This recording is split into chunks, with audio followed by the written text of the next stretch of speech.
전광훈 목사 구속 이후 직무대행 체제로 운영되고 있는 한국기독교총연합회가 차기 대표회장 선거를 준비하고 있습니다. 예장 합동총회가 한기총과의 교류 재개를 시사한 데다 몇몇 인사들이 출마 의사를 밝히고 있어 대표회장 선거를 앞두고 정상화될지 관심이 모아지고 있습니다.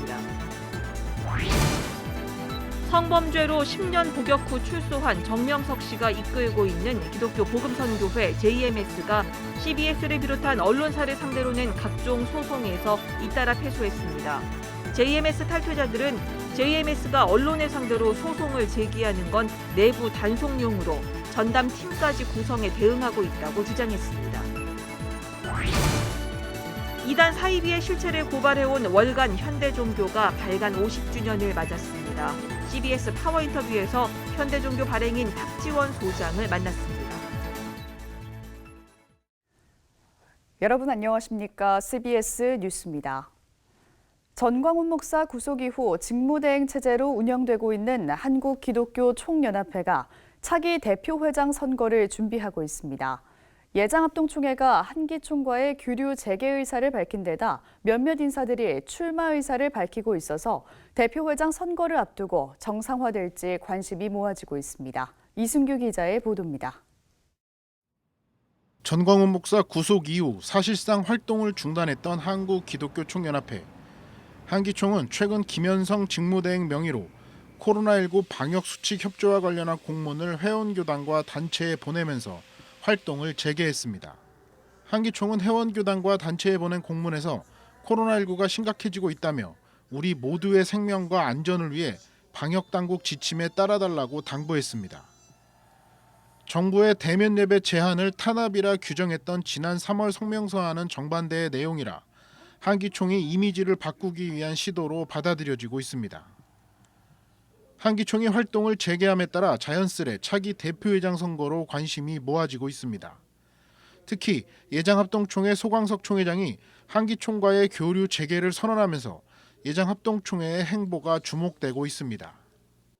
이제는 우리 한국교회가 우리 신학을 확실하게 우리의 정체성을 붙잡지만 그럼에도 불구하고 우리의 생태계 그리고 예배를 지켜내기 위해서는 우리가 이제 연합기관을 하나로 더 만들어야 되고 또 우리가 함께 서로 이 교류도 해야 된다. 예장합동총회는 지난 2014년 한기총을 탈퇴했지만 한기총은 예장합동총회를 탈퇴로 처리하지 않고 행정 보류한 상태라 예장합동총회가 결정하면 한기총 복귀에는 걸림돌이 없습니다. 이미 예장합동총회 총회장을 지낸 A 목사가 한기총 차기 대표회장 후보로 하마평에 오르고 있습니다. 한기총 공동회장 출신인 김모 목사도 차기 대표회장 선거에 출마하겠다고 밝혔고 한기총에 속한 중소형 교단의 목사들도 차기 대표회장 선거에 관심을 보이고 있습니다. 한기총은 예정대로 대표회장 선거를 준비한다는 입장입니다. 직무대행을 맡은 김현성 변호사는 코로나19로 유동적이기는 하지만 정기총회를 열어 대표회장 선거를 치르겠다고 말했습니다. 일단은 그렇게 준비를 할 건데 상황을 모르겠습니다. 지금 저도 주변 사람들이 하도 코로나 얘기를 해서 준비는 그렇게 해야 되지 않겠습니까? 다만 한기총은 전통적으로 1월 말에 정기총회를 치러왔는데 올해는 코로나19로 연기될 가능성도 있습니다. 지난해 직원 임금과 사무실 임대료를 내지 못하고 전광훈 대표회장이 구속되는 등 사실상 활동을 중단했던 한기총이 대표회장 선거를 앞두고 정상화될지 관심이 모아지고 있습니다. CBS 뉴스 이승규입니다. 성범죄로 10년형을 살고 나온 정명석 씨가 이끌고 있는 기독교 복음선교회 JMS가 CBS를 비롯한 언론사를 상대로 낸 각종 소송에서 패소하고 있습니다. JMS 탈퇴자들은 JMS가 언론을 상대로 소송을 제기하는 것은 내부 단속용으로 전담팀까지 구성해 대응하고 있다고 주장했습니다. 송주열 기자의 보도입니다. JMS는 지난 3월 CBS 김현정의 뉴스쇼에서 줌바 댄스 강사이자 JMS 신도인 A씨의 코로나19 확진 관련 방송을 문제 삼아 명예훼손 혐의로 고소했습니다. 이어 같은 날 JMS 정명석 친필 코로나 방지약 배포 관련 CBS의 단독 보도에 대해 형 민사상 소송을 제기했습니다. 이에 대해 검찰은 혐의 없음으로 불기소 처분했습니다. 그러나 JMS 측은 이에 불복해 재정 신청을 했고 서울고등법원 제30형사부는 지난 9월 10일자로 JMS 재정 신청을 기각했습니다. 이와 별도로 JMS 측은 CBS 보도에 대해 정정 보도 청구를 냈고 줌바 댄스 강사 A씨가 소속된 천안 S교회에서 지난 10월 CBS 기자 4명을 상대로 부당 이득 청구 소송을 제기했습니다. JMS 측은 MBC와도 억대 소송전을 진행하고 있습니다. JMS 측은 지난해 3월 MBC의 한 프로그램에서 JMS에 빠진 자녀와 아버지의 갈등 사례를 소개한 것을 두고 허위 사실에 의한 명예훼손을 주장하며 억대 손해배상을 청구했습니다. JMS 측은 원고 정명석 씨를 필두로 13명의 핵심 인사들의 이름을 소장에 올리고 MBC의 방송을 문제 삼아 6억 원대 거액 소송을 제기했습니다. 그러나 법원은 지난달 25일 JMS 측의 청구 내용을 기각했습니다. 법원은 방송이 적시하고 있는 사실들이 허위라고 볼 수 없고 내용은 공공의 이해에 관한 사항에 해당한다고 판시했습니다. JMS 측에서 MBC 방송을 문제 삼은 것만 20가지, 정명석 씨의 여신도 성폭행과 10년 옥살이, 성폭행 피해자 인터뷰, 위장포교와 정 씨의 출소 후 동향 등이 포함돼 있어 향후 JMS 관련 보도에 영향을 줄 것으로 보입니다. JMS 측은 이 같은 판결 결과에 대해 항소할 것으로 알려졌습니다. JMS 탈퇴자들은 JMS가 소송전을 이어가는 이유에 대해 내부 단속용이라고 말했습니다. 총재라는 사람이 대법원에서 성폭행범으로 판정이 됐다라는 것도 그것도 안 믿는 사람들 많아요. 그러니까 내부적으로는 자기들이 메시아라고 불리는 사람을 위해서 최선을 다했다라는 걸 보여줘야 되잖아요. 거기서 무슨 뭐 일부라도 이겼다 이렇게 나오면 내부 교육용으로 갈 때는 다른 방식으로 나가죠. 우리가 이겼다라고 말을 바꾸죠. 한편 JMS는 통일교 영향을 받은 정명석 씨가 지난 1980년 창립한 단체로 현재 2만여 명의 추종자가 있는 것으로 알려졌습니다. CBS 뉴스 송주열입니다. 대한예수교장로회 합동총회가 코로나19로 어려움을 겪는 작은 교회를 지원하기 위해 성탄절 전에 20억 원의 긴급 생활비를 지급합니다. 예장합동교회 자립개발원은 최근 모임에서 미자립 교회 가운데 긴급 지원이 필요한 2,000개 교회에 생활비를 지급하겠다고 밝혔습니다. 긴급 생활비 지원 대상은 총회 전산에 등록된 미자립 교회로 신청 서류 제출은 해당 노회 교회 자립지원위원회에 하면 됩니다.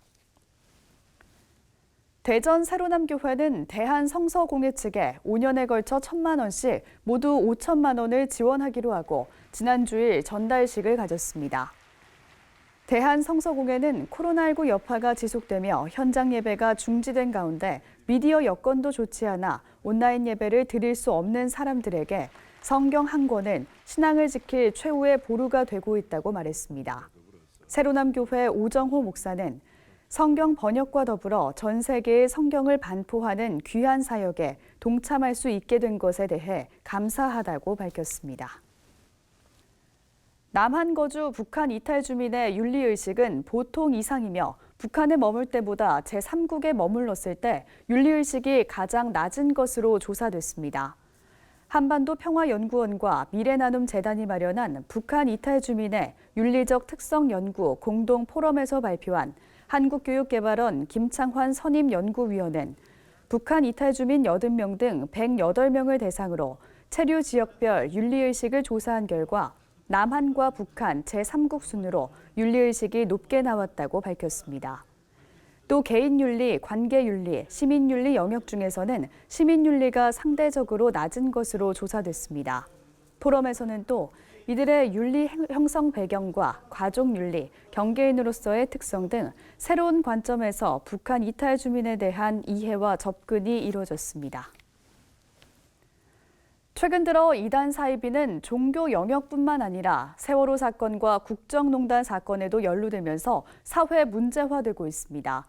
이 같은 이단 사이비의 실체를 지난 50년간 꾸준히 고발해온 잡지가 있습니다. 바로 월간 현대종교인데요.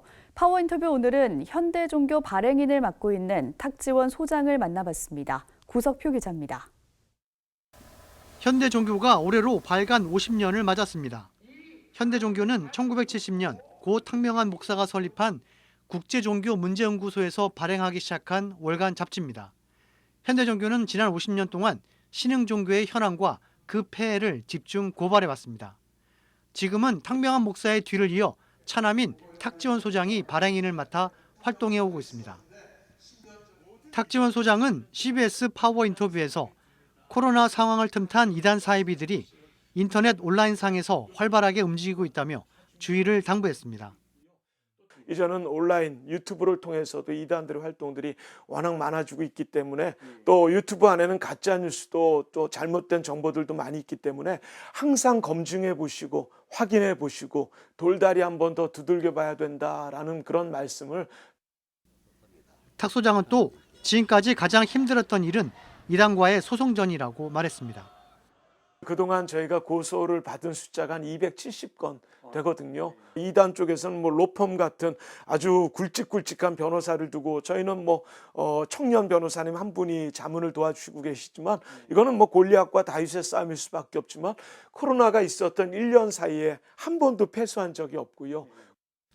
탁 소장은 이어 그동안 쌓아온 이단 사이비 관련 원본 자료들을 디지털화하고 전산화 작업이 완료되면 한국 교회와 자료들을 공유하겠다고 밝혔습니다.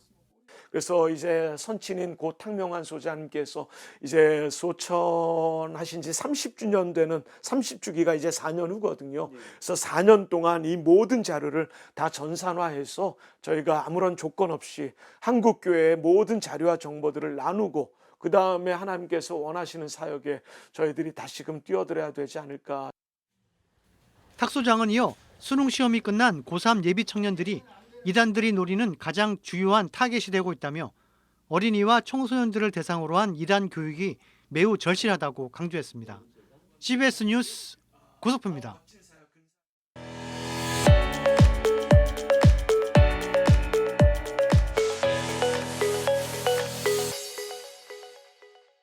간추린 지역교계 소식입니다.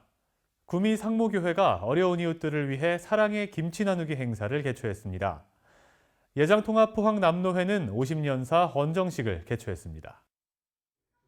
구미 상모교회가 사랑의 김치 나누기 행사를 열고 김장김치 3,200kg 530박스를 지역주민센터와 사회복지관, 장애인단체 등 구미 지역 어려운 이웃들에게 나눴습니다. 구미 상모교회는 지난 2009년부터 시작한 사랑의 김치 나누기를 통해 코로나로 인해 어려운 이웃들에게 힘을 주는 기회가 되길 바란다고 전했습니다. 올해도 어김없이 우리 구미상모교회가 또 사랑의 김치 나누기를 하였습니다. 작은 정성이지만 이것이 전하여지는 곳마다 주님의 사랑이 함께 나누어지기를 기대하고 구미 상모교회는 김치 나눔과 함께 생필품과 연료비 지원, 취약계층 미용봉사, 사랑의 밥차와 반찬 나누기 등 다양한 행사를 진행하고 있습니다. 예장통합 포항남로회는 포항동일교회에서 50주년 기념 감사 예배와 50년사 헌정식을 개최했습니다. 이 자리에서 편찬위원장 김영걸 목사는 포항남로회장 장성표 목사에게 50년사를 헌정했습니다. 포항남로회 50년사는 436쪽의 양장본으로 제작됐으며 전국 노회와 기관 등에 전달될 예정입니다. 경주시 기독교연합회가 경주역 광장에서 성탄트리를 점등했습니다. 예장통합 경동노회는 회관 증축 준공 예식을 개최했습니다. 경주시 기독교연합회가 경주역 광장에서 성탄트리 점등식을 개최했습니다. 점등식에서는 경일교회 이왕재 목사가 설교했고 경주중부교회 이종래 목사가 축도했습니다. 성탄 트리의 불을 밝힘으로써 이 불을 보고 또 참빛인 예수님을 바라보면서 위로와 또 소망이 또 희망이 되었으면 좋겠습니다. 경주역 광장의 성탄트리는 내년 1월 말까지 불을 밝힐 예정입니다. 올해 창립 40주년을 맞은 포항 동도교회가 항존직 은퇴 추대 및 임직 예식을 개최했습니다. 이 자리에서 이종화 장로를 비롯해 안수 집사와 권사 등 11명이 직분을 받았습니다. 예장통합 경동노회가 노회회관 리모델링과 증축 준공 예식을 개최했습니다.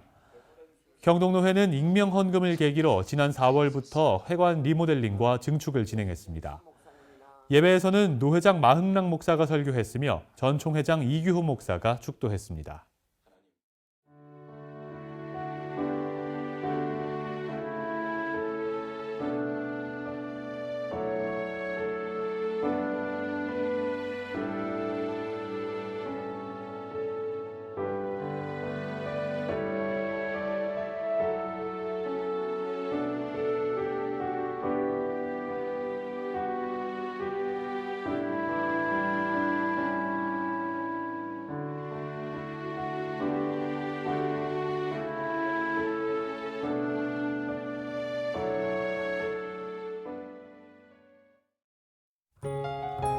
수능 날인 내일은 전국 대부분 지역의 아침 기온이 영하로 떨어지고 바람도 불어 춥겠습니다. 수험생 여러분은 옷을 든든히 챙겨 입으시기 바랍니다. 내일 아침 최저 기온은 영하 6도에서 영상 4도, 낮 최고 기온은 3도에서 12도로 예상됩니다. 이상으로 뉴스를 마칩니다. 함께해 주신 여러분 고맙습니다.